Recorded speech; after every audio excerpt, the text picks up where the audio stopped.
My brother shattered my ribs. And Mom hushed me. Don't speak, he has a future. But the doctor didn't hesitate. She saw the bruises, met my eyes, and said, "You're safe now." Then she reached for the phone. Can you imagine having your own brother break your ribs, only for your parents to demand you keep it a secret? My name is Stephanie, and that was my brutal reality. The physical pain was nothing compared to the gut-wrenching betrayal, but one stranger, a doctor I'd never met, refused to let their family's secret bury me. Her decision changed everything. Honestly, growing up in Oak Ridge, Michigan, wasn't the picture-perfect childhood you see in commercials. Our town was small, everyone knew everyone's business and appearances. Oh, they mattered more than anything. This obsession with image became the twisted foundation of my family's values, though it took me years and a lot of pain to truly see it. There were 4 of us, me, my older brother Kyle, and our parents, Thomas and Natalie Harris. From the outside, we were the ideal American dream: successful dad, philanthropic mom, big colonial house, church on Sundays, lavish vacations. Our Christmas cards were practically magazine spreads. But behind the perfectly manicured hedges, our home was a different story, especially when it came to Kyle. He's 3 years older than me, 28 now. From my earliest memories, my parents would say he had a bit of a temper. That bit of a temper meant my porcelain dolls, gifts from Grandma, would regularly meet their demise during his tantrums. 3 of them shattered.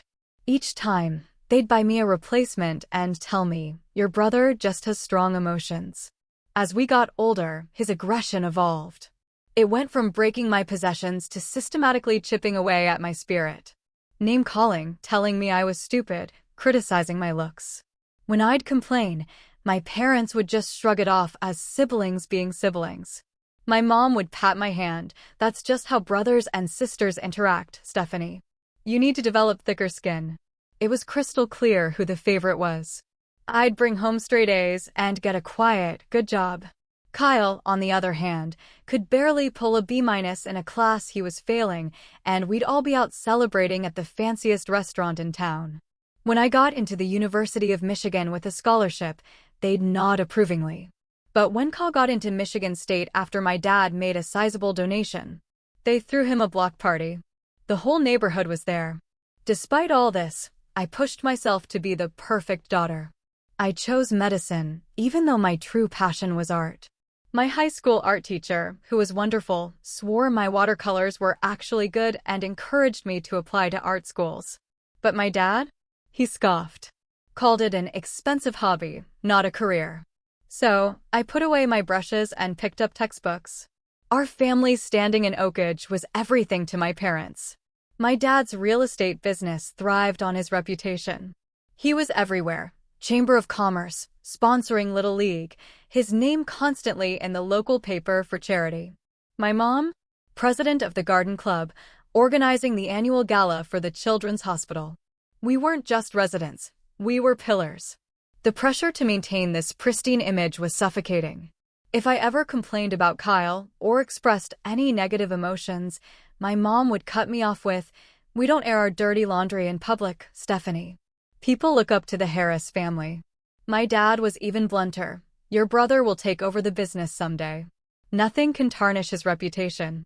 My feelings toward my family were this tangled mess of love, resentment, duty, and this desperate longing for approval. I loved them because they were, well, my family. But as I grew older, I started to recognize how deeply toxic our dynamic was. Still, years of conditioning made it so hard to trust my own instincts.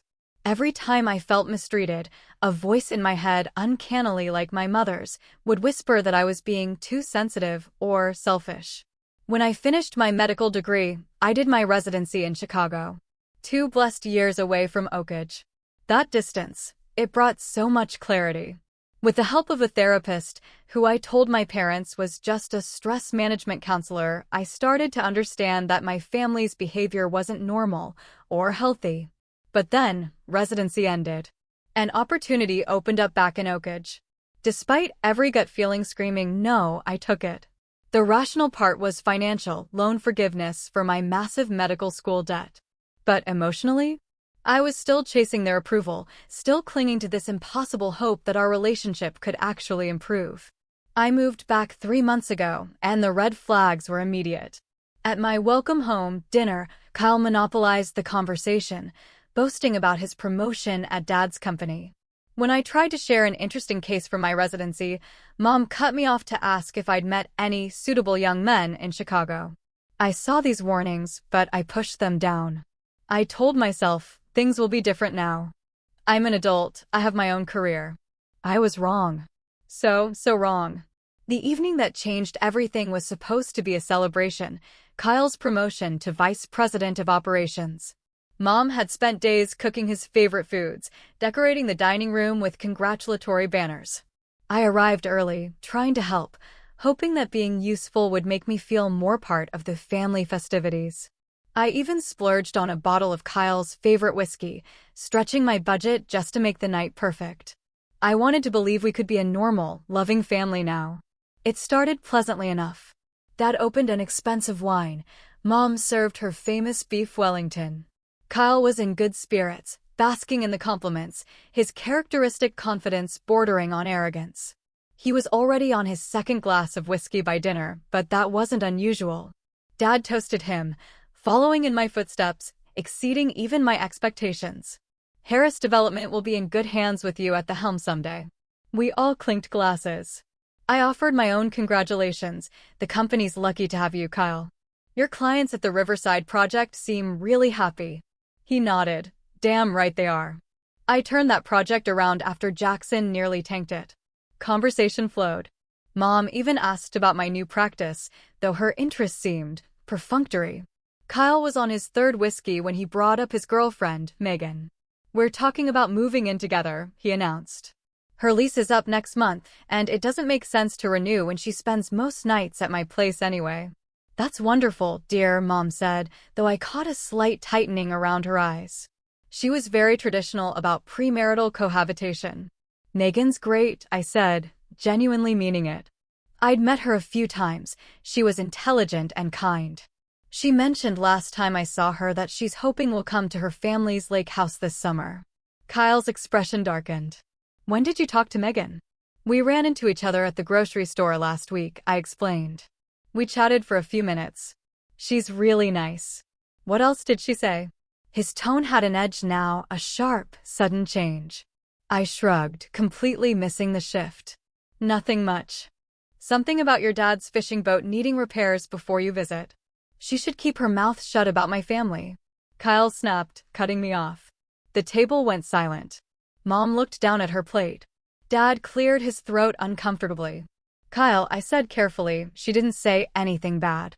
She was just making conversation. Last month, she had the nerve to say, our family is intense, after Sunday dinner. Kyle's voice rose, like her family is so perfect with her alcoholic uncle and shoplifting sister. I'm sure she didn't mean anything by it, Mom interjected, clearly trying to defuse it, but Kyle wasn't listening. The alcohol had dropped his inhibitions, and he was fixating on this perceived criticism. And now she's talking about us to you behind my back. It wasn't like that at all. I protested. It was just friendly conversation, right? Kyle scoffed. Always so perfect, aren't you, Stephanie? The doctor, the good daughter, everyone's favorite. I almost laughed at the bitter irony of him calling me the favorite, but I knew better than to point out the obvious. Kyle, I think you're misunderstanding. Don't tell me what I understand. He slammed his glass down, sloshing whiskey onto the white tablecloth. My mother flinched, but said nothing. My father finally spoke up. Son, let's dial it back. This is supposed to be a celebration. Kyle stood abruptly, his chair scraping loudly across the hardwood floor. I need some air. He stormed out of the dining room towards the kitchen. After an uncomfortable silence, Mom suggested dessert. I offered to help clear the plates, mostly using it as an excuse to check on Kyle, to try and smooth things over. I found him in the kitchen, pouring another generous helping of whiskey. Kyle, I'm sorry if I upset you, I said quietly, placing the stack of dinner plates on the counter. That wasn't my intention. He turned to face me, his eyes bloodshot. You always do this, acting all innocent while stirring up trouble. That's not fair. I protested. I was just making conversation about Megan. I like her. Well, keep your nose out of my relationship, he snapped. And stop trying to buddy up to my girlfriend to get dirt on me. That's not what happened at all, I said, my own frustration finally rising. Why would I do that? Because you've always been jealous of me, he sneered, taking a step closer. Dad's company, Mom's attention, everything. You can't stand that I'm successful while you're still paying off student loans. His words stung. Not because they were true, but because they were such a complete inversion of our family dynamic. It was so absurd, so far from reality, that I couldn't help but let out a short, disbelieving laugh. Are you serious right now? That laugh was the match to gasoline. Kyle's face contorted with rage. Don't you dare laugh at me. Before I could even react, he shoved me. Hard, I stumbled backward, the small of my back slamming into the sharp corner of the granite kitchen island. The impact knocked the wind clean out of me. I felt a sickening crack in my ribcage. Pain exploded through my torso as I crumpled to the floor, gasping for breath. The commotion brought my parents running. Mom screamed when she saw me. Dad froze in the doorway. What happened? Mom demanded, looking between Kyle and me. She fell, Kyle said immediately. She tripped. I couldn't speak. Couldn't breathe. Each desperate attempt to inhale sent jagged shards of agony through my chest. Mom knelt beside me. Stephanie, can you get up, honey? Dad finally moved, pulling Kyle away. What did you do? I heard him hiss. Nothing. She's faking it. Kyle insisted, but the slight tremor in his voice betrayed that even he knew that wasn't true. With Mom's help, I managed to sit up, but the movement made me cry out. He pushed me, I finally gasped. I hit the counter. Mom's expression flickered, concern, yes, but then something else. Calculation. I'm sure it was an accident, she said, soothingly. Kyle wouldn't deliberately hurt you. But he had. And it wasn't the first time, just the most serious. I think I need to go to the hospital, I managed between shallow breaths. It hurts to breathe. Let's not overreact, Dad said, stepping forward. Take some ibuprofen and rest. If it's still bad tomorrow, we can reassess. I couldn't believe what I was hearing. I'm a doctor. I know what broken ribs feel like. Please, I need to go now. I'll drive you, Mom offered. I can drive myself, I said, not wanting to spend another minute in that house with them. Despite the excruciating pain, I just needed to get away. Dad helped me to my feet, his face a mask of concern that didn't quite reach his eyes. These family disagreements happen, he said quietly. Let's not make more of this than it is. I didn't respond, focusing instead on breathing shallowly, minimizing the torment. I grabbed my purse and keys, refusing any further help. As I carefully made my way to the door, I heard Dad talking to Kyle in harsh whispers. The drive home was pure agony. Every bump sent spasms of fire through my chest. I should have gone straight to the ER, but shock and denial pushed me home instead. I told myself I'd take strong painkillers from my medical kit and see how I felt in the morning. Part of me still couldn't process what had happened, not just Kyle's violence, but my parents' reaction. That night was one of the longest of my life. I couldn't lie down without excruciating pain, so I spent it propped up in a recliner, drifting in and out of an uneasy, haunted sleep. By morning, the pain hadn't subsided. My side now sported an angry, purple bruise. I could barely move without gasping. I knew then, I couldn't ignore this. I needed medical attention, regardless of what my family wanted. But morning brought not just physical pain, but the emotional assault of their reaction. My phone started ringing at 7:30 a.m. Mom. I let it go to voicemail. 10 minutes later, she called again. This time, I answered. Stephanie, how are you feeling this morning? Her voice was light, casual, as if she were asking about a mild headache, not potentially broken bones. Not good, I replied, honestly, I'm in a lot of pain. I can barely move. These things always feel worse the next day, she said dismissively. Take some Advil and put ice on it. Listen about last night. Mom, I think my ribs are broken, I interrupted. Kyle seriously hurt me. There was a pause. When she spoke again, her voice had that placating tone she used when she thought I was being difficult. Sweetheart, it was an unfortunate incident, but let's not blow it out of proportion. Kyle feels terrible about it. Has he said that? Has he called to apologize? I asked, already knowing the answer. He will, I'm sure. He was very upset last night after he left. But right now, we need to focus on moving past this. Your father, and I think it's best if we just put this behind us. I shifted, wincing at the stab of pain. Mom, I can't breathe without it hurting. This isn't something I can just put behind me. It's probably just bruised, she insisted. If Kyle had really hurt you that badly, you would have gone to the hospital last night. The gaslighting was so blatant, it would have been laughable if it weren't so infuriating. I'm going to get it checked out today, I told her firmly. Stephanie. Her voice took on a warning tone. I think it's best if we keep this within the family. There's no need to involve outsiders in what was clearly just a momentary loss of temper. Outsiders? Mom, I'm talking about seeing a doctor for a medical injury. You know what I mean, she said impatiently. Questions will be asked. Forms will need to be filled out. Things get put on record. Are you seriously asking me not to seek medical attention because it might reflect badly on Kyle? I couldn't keep the incredulity from my voice. I'm asking you to think about the consequences, she replied. Your father's business depends on our reputation. Kyle is positioned to take over eventually. A misunderstanding like this could have lasting repercussions. A misunderstanding? I echoed. He shoved me into a counter and broke my ribs. That's not a misunderstanding. That's assault. Don't use that word, she hissed. Your brother would never assault you. He had too much to drink, and there was an accident. These things happen in families. Before I could respond, I heard my father's voice in the background, asking for the phone. After a moment of muffled conversation, he came on the line. Stephanie, he said, his business voice in full effect. How are you feeling? Like Kyle broke my ribs, I replied bluntly. He sighed heavily. Your mother tells me you're thinking of going to the doctor. I think that's premature. Give it a day or two to see if it improves. Dad, I am a doctor. I know what broken ribs feel like. Then you also know there's not much they can do for ribs anyway, he countered. They'll just tell you to rest and take pain medication, which you can do at home. He wasn't entirely wrong, but that wasn't the point. I need an X-ray to make sure there's no displacement that could puncture a lung. And if you go in, what exactly are you planning to tell them about how this happened? His tone made it clear this was the real issue. The truth, I said simply. There was a long pause. Stephanie, I want you to think very carefully about what you're doing. Kyle has worked incredibly hard to get where he is.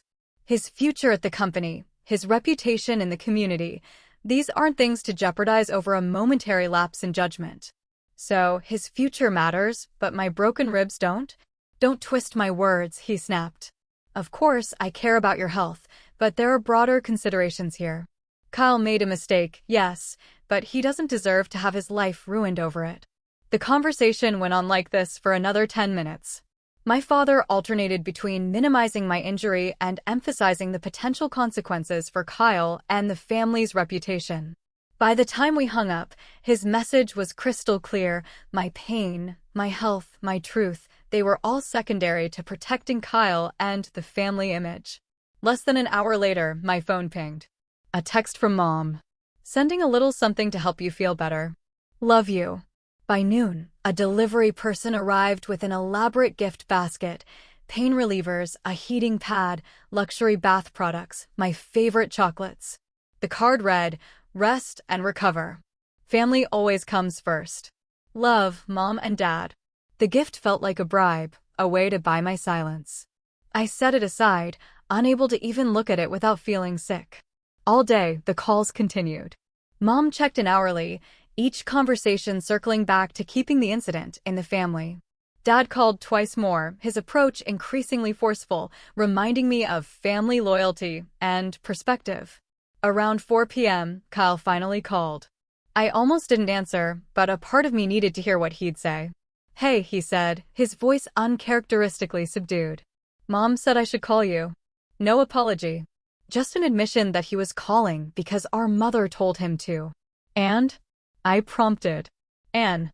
I guess things got out of hand last night, he continued reluctantly. I had a lot to drink. You broke my ribs, Kyle.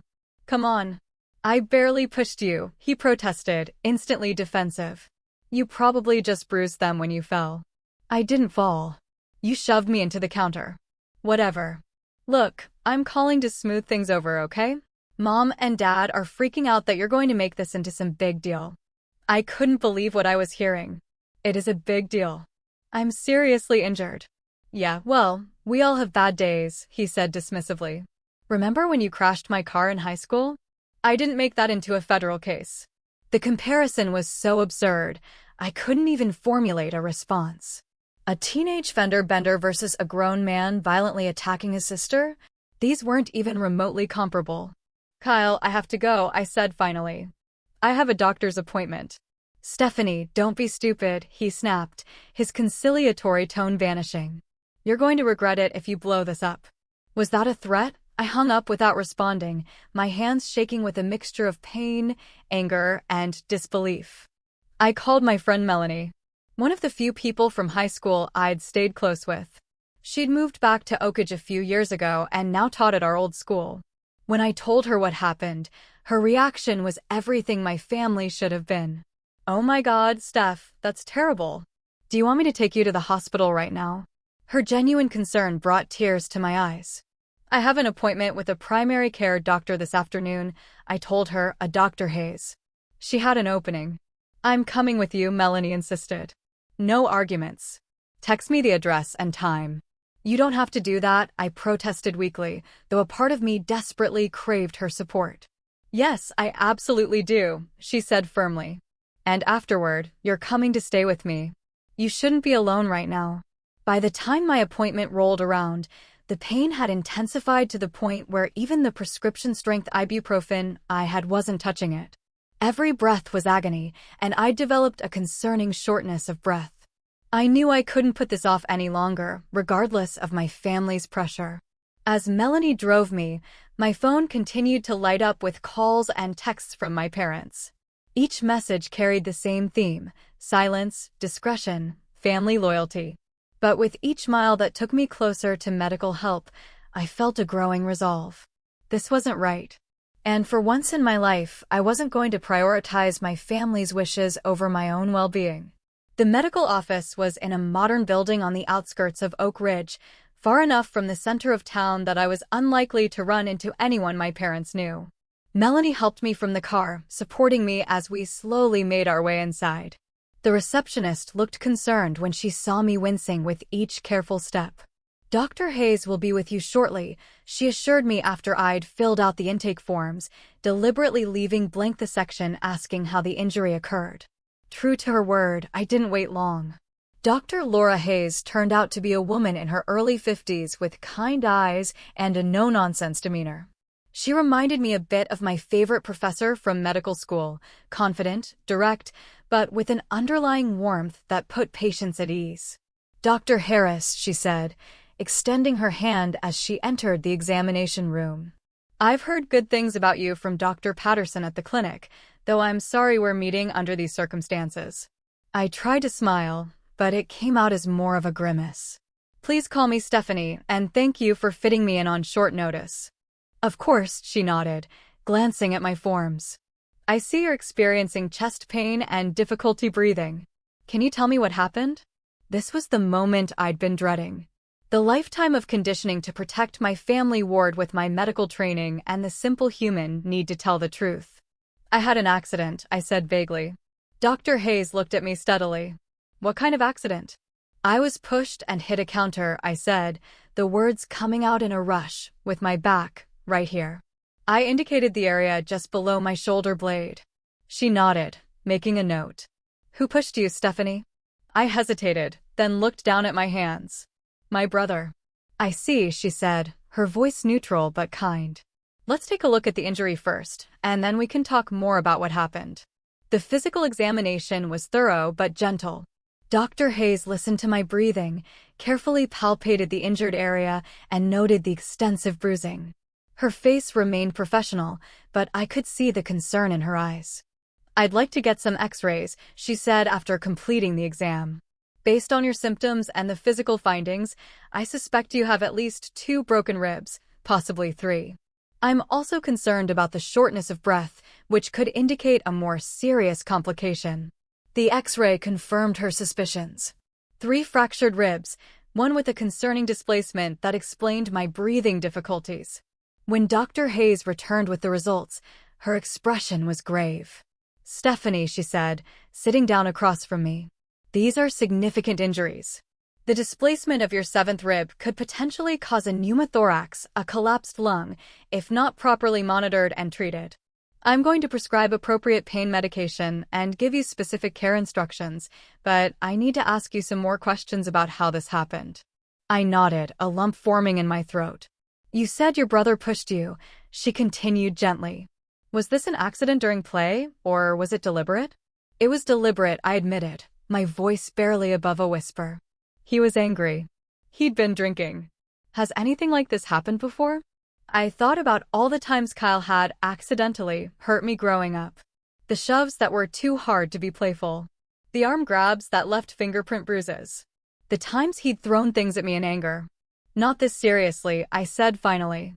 "But yes, he has a history of being physical when he's angry." Dr. Hayes nodded, her expression compassionate, but serious. "And how have your family members responded to this incident?" The dam broke. Perhaps it was the pain medication beginning to take effect, or the simple relief of finally talking to someone who seemed genuinely concerned. But I found myself telling Dr. Hayes everything: Kyle's attack, my parents' dismissive response, their pressure to keep quiet, their prioritization of the family's reputation over my well-being. "They sent me a gift basket," I said with a hollow laugh that sent pain shooting through my chest, like chocolates and bath bombs could make up for broken ribs and the fact that they care more about how this affects Kyle than how it affects me. Dr. Hayes listened without interruption, occasionally making notes. When I finally fell silent, she put down her pen and looked at me directly. "Stephanie, as a medical professional, I want to be completely transparent with you about my obligations here. What you've described is a case of domestic violence, and in my position, I am a mandatory reporter." My heart sank. "What does that mean, exactly?" "It means that I am legally required to report incidents of suspected abuse to the appropriate authorities," she explained gently. "In this case, that would mean filing a report with the police." Panic flared in my chest, competing with the pain from my ribs. "No, you can't do that. My family would." I trailed off, realizing how telling my immediate response was. "What?" Dr. Hayes prompted softly. "Be angry? Cut you off? Continue to prioritize your brother's reputation over your safety." Put like that, it sounded so clear-cut. But decades of family dynamics aren't easily dismissed. "You don't understand," I protested weakly. "It's complicated." "I understand better than you might think," Dr. Hayes said, surprising me. "When I was in my 20s, my father broke my arm during an argument. My mother begged me to tell the doctors I fell down the stairs, and I did, because I didn't want to tear our family apart." Her candor caught me off guard. "What happened?" 2 years later, he put my mother in the hospital with a concussion and broken jaw," she said simply. "I've spent the last 30 years wondering if I could have prevented that by speaking up the first time." Her words hit me like a physical blow. Was I enabling Kyle's behavior by staying silent? Would he escalate, hurt someone else in the future? Perhaps Megan, or eventually, his own children? "I understand this is difficult," Dr. Hayes continued. "Family loyalty is deeply ingrained, and the fear of consequences is real. But I want you to consider something. If one of your patients came to you with these exact injuries and this exact story, what would you advise them to do?" I knew the answer immediately. As a doctor, I would urge them to report it, to prioritize their safety, to recognize the signs of an abusive relationship. But applying that standard to myself felt impossible. "What exactly would happen?" I asked finally. Dr. Hayes explained the process clearly. A report would be filed, and the police would likely want to interview me. I would have the option to press charges against Kyle, though the prosecutor could potentially proceed even without my cooperation, based on the medical evidence. There would be documentation of the incident, regardless. "I'm not going to pretend this will be easy," she said. "Honestly, based on what you've told me about your family, there will likely be significant pushback. But I also want you to know that there are resources available to help you through this process. I can connect you with a victim advocate who can explain your options and support you every step of the way. I sat in silence for a long moment, weighing my options. The thought of going against my family filled me with dread. But the alternative, pretending this never happened, allowing Kyle's behavior to go unchecked, sacrificing my own well-being for the family image, suddenly seemed untenable. Okay, I said finally, my voice steadier than I expected. Do what you need to do, doctor. Hayes reached out and gently squeezed my hand. For what it's worth, I think you're making the right decision. Not the easy one, but the right one. She spent the next 20 minutes outlining a treatment plan for my physical injuries, explaining the warning signs I should watch for, and scheduling a follow-up. Before I left, she also provided contact information for a domestic violence counselor named Jessica and a support group for family abuse survivors. One last thing, Dr. Hayes said, as I was preparing to leave. Do you have a safe place to stay? I'm concerned about potential retaliation once your family learns about the report. I nodded. My friend Melanie offered to let me stay with her for a few days. Good. Take her up on that offer, Dr. Hayes advised. And if you ever feel unsafe or need immediate medical attention, don't hesitate to go to the emergency room or call 911.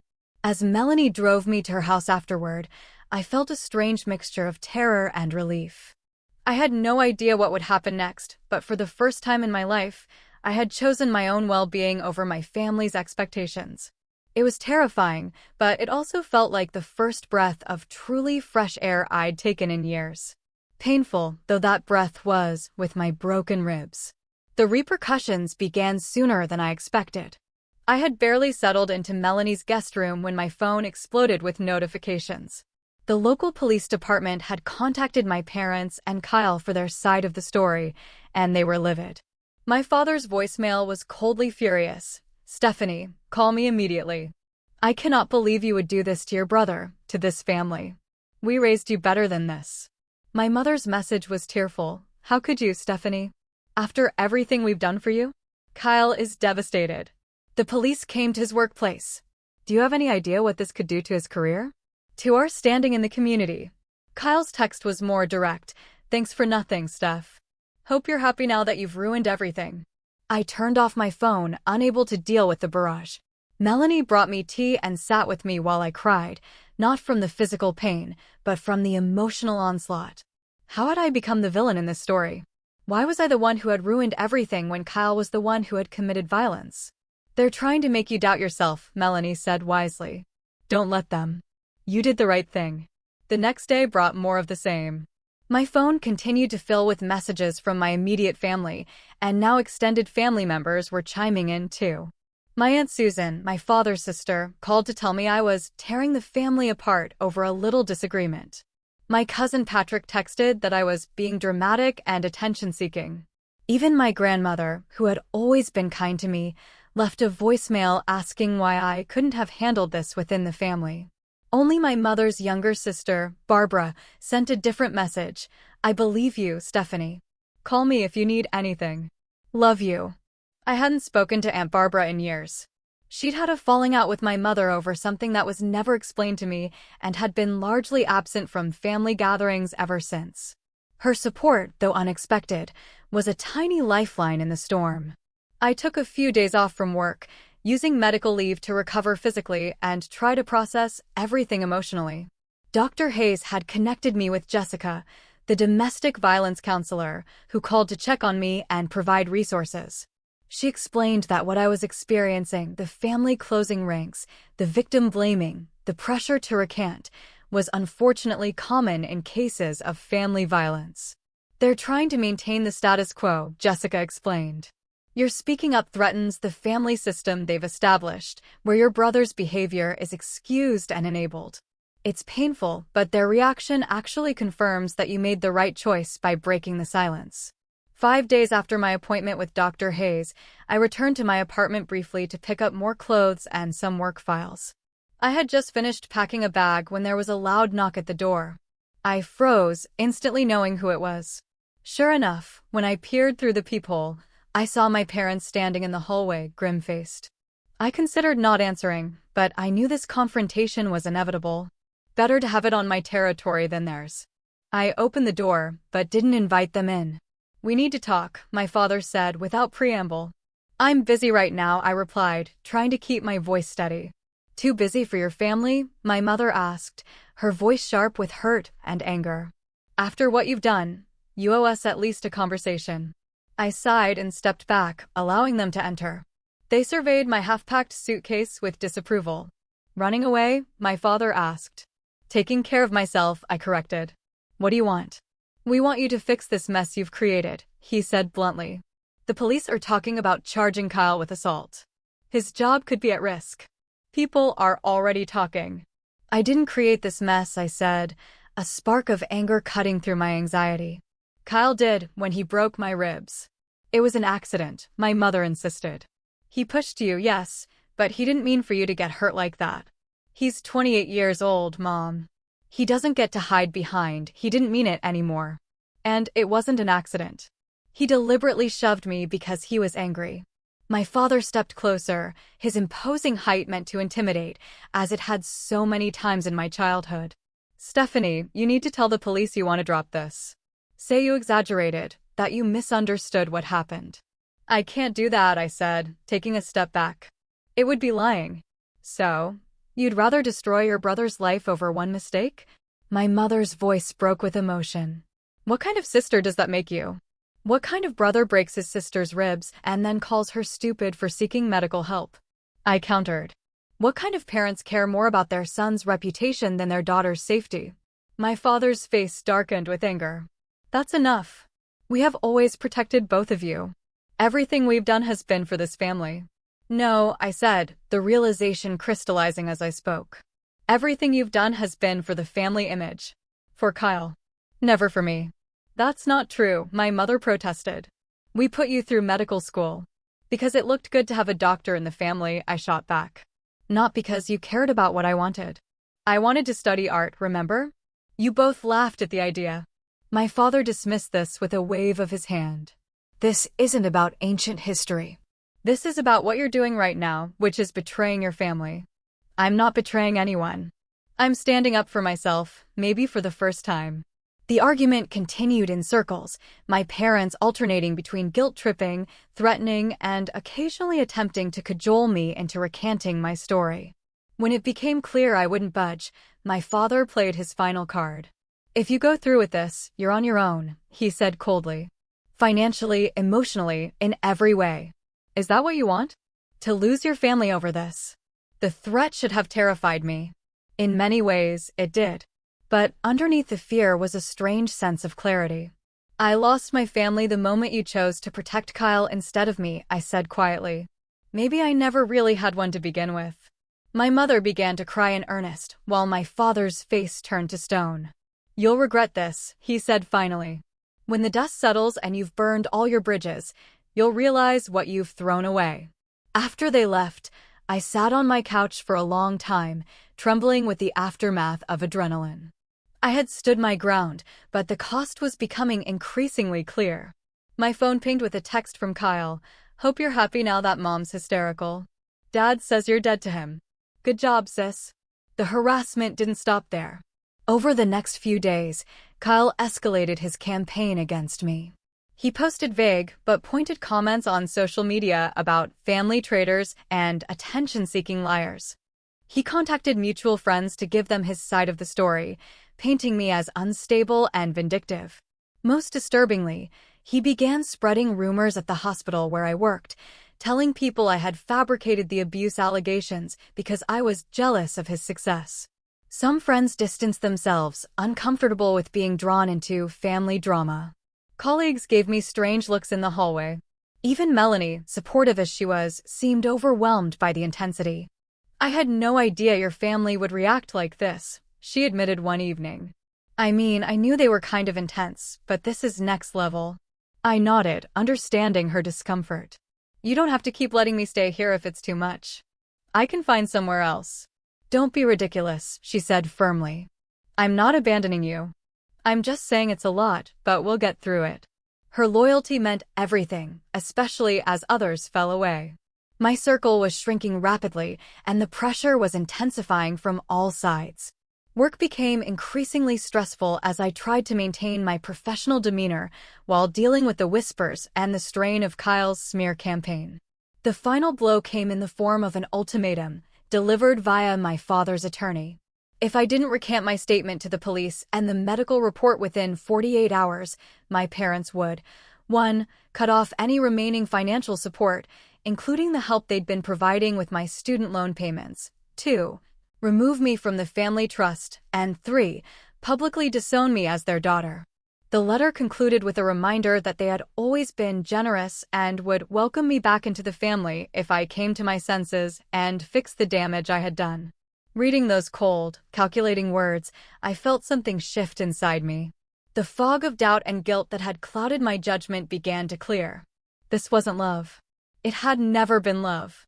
Real families don't threaten and manipulate and enable abuse. Real families protect each other from harm, not inflict it. I sat at Melanie's kitchen table that night, the lawyer's letter spread out before me, and made a decision. I wasn't going to recant. I wasn't going to lie. For perhaps the first time in my life, I was going to stand firmly in my truth, whatever the consequences might be. The next morning, I called Jessica, the domestic violence counselor. I need help, I told her. My family is escalating their pressure, and I don't know what to do next. You're doing exactly the right thing by reaching out, she assured me. Let's talk about some practical steps to protect yourself and build a support system that doesn't include your biological family.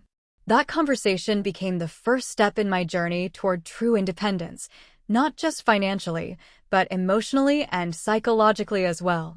It was terrifying to face the future without the family I'd always known.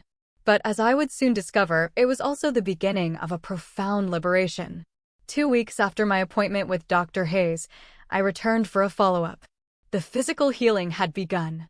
The pain was more manageable, and my breathing had improved. But emotionally, I was still raw and vulnerable. How are you holding up? Dr. Hayes asked after examining my ribs and confirming they were healing properly. Physically better, I admitted. The rest? It's complicated. She nodded, understanding. Family trauma usually is. Have you been in touch with Jessica? Yes, she's been incredibly helpful. This was an understatement.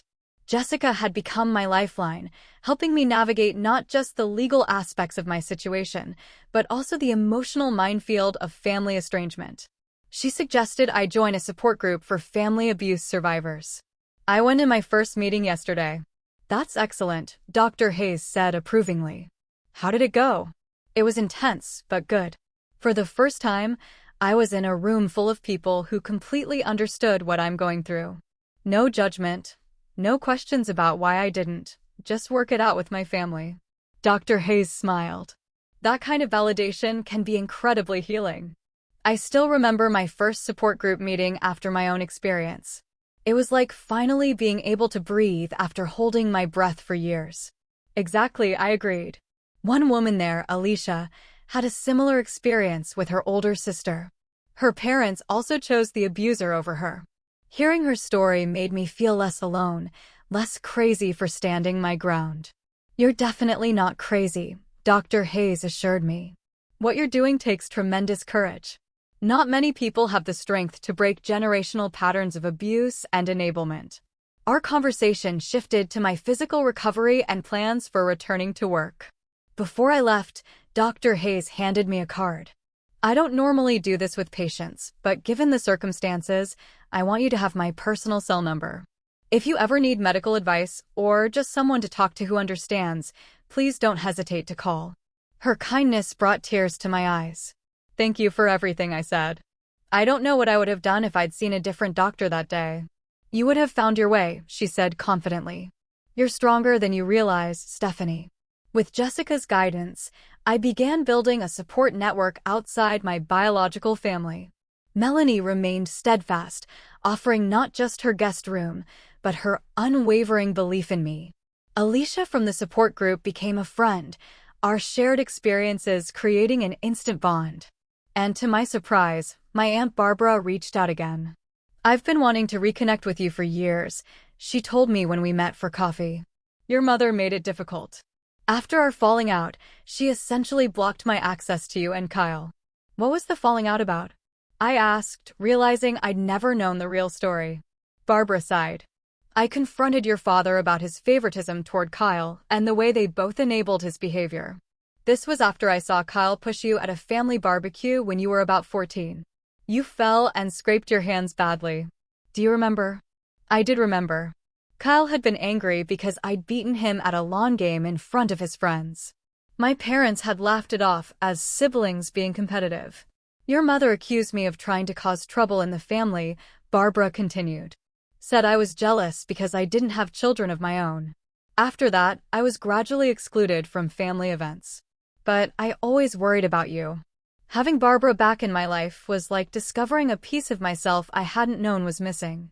She was the family I needed, supportive, honest, protective in the ways my parents had never been.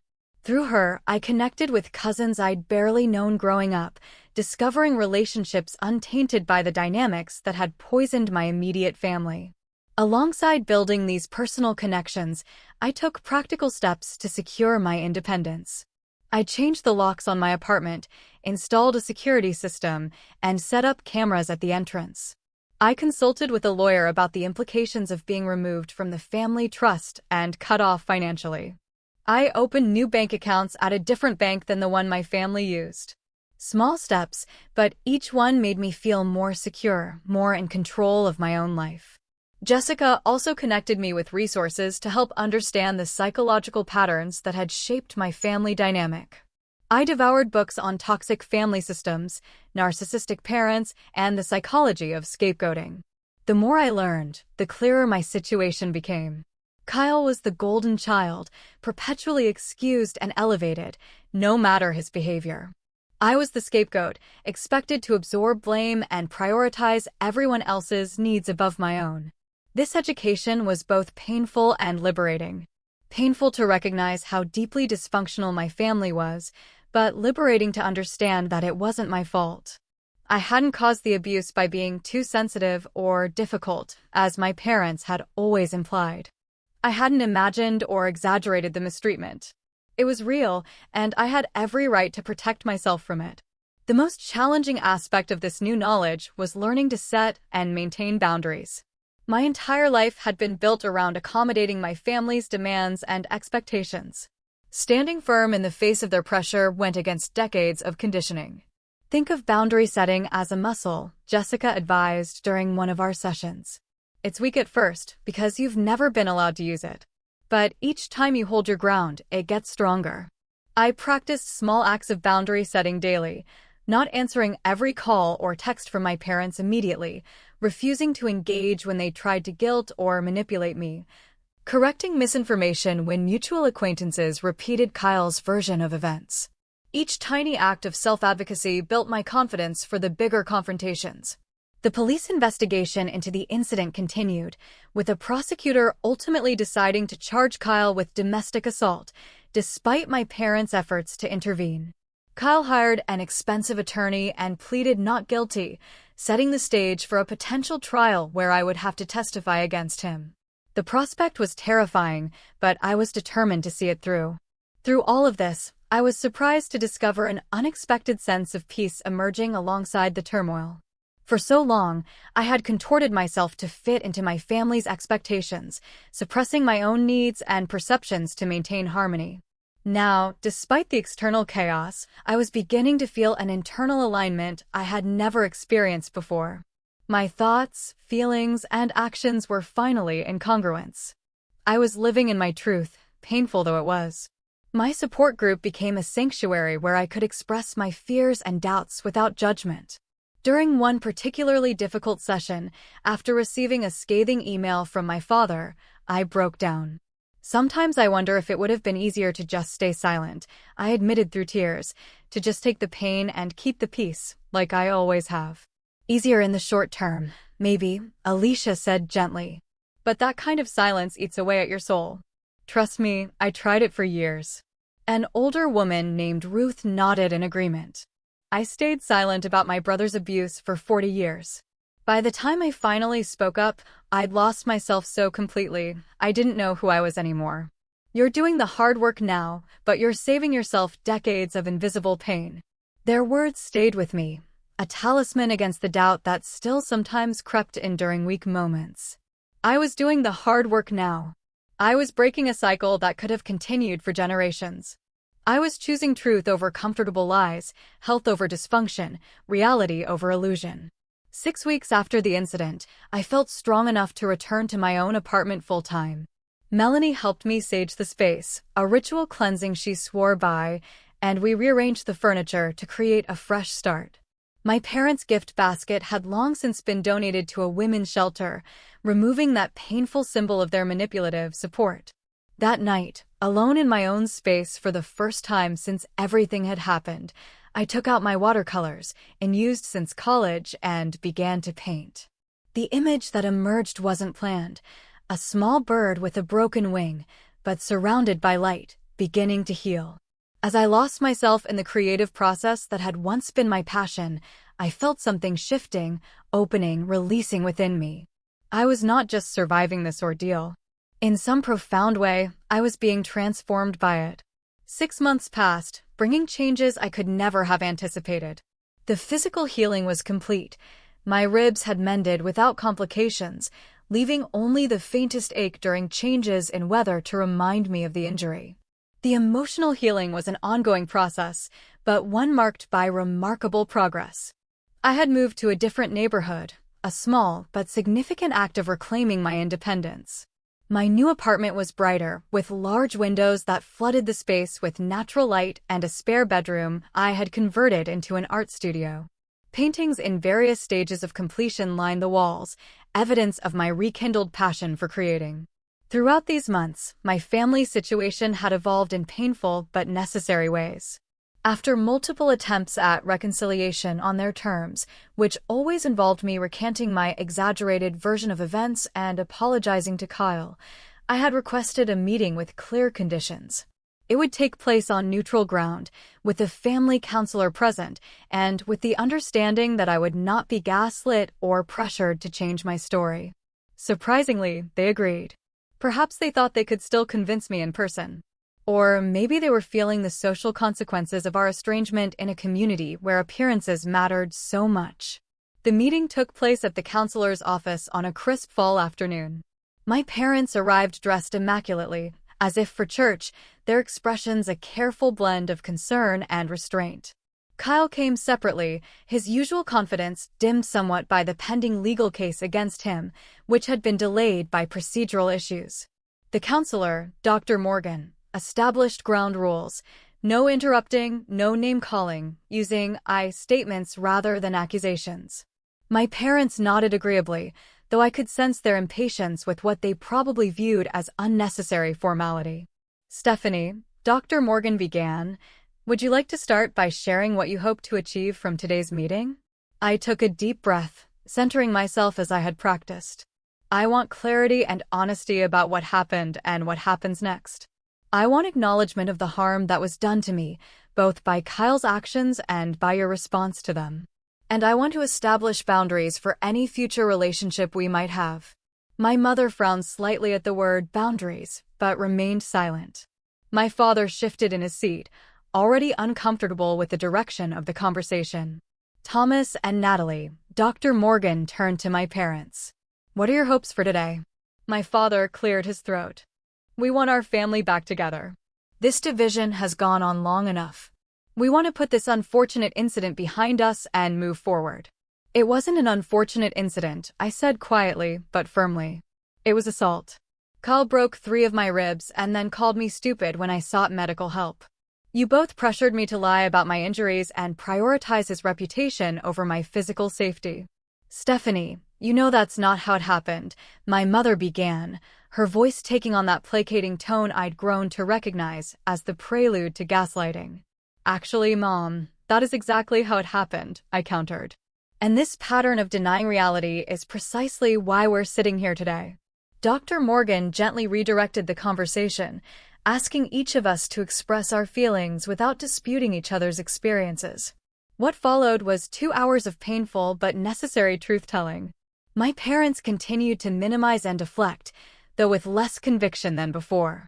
Kyle offered a superficial apology that focused more on the inconvenience the situation had caused him than on the harm he had inflicted.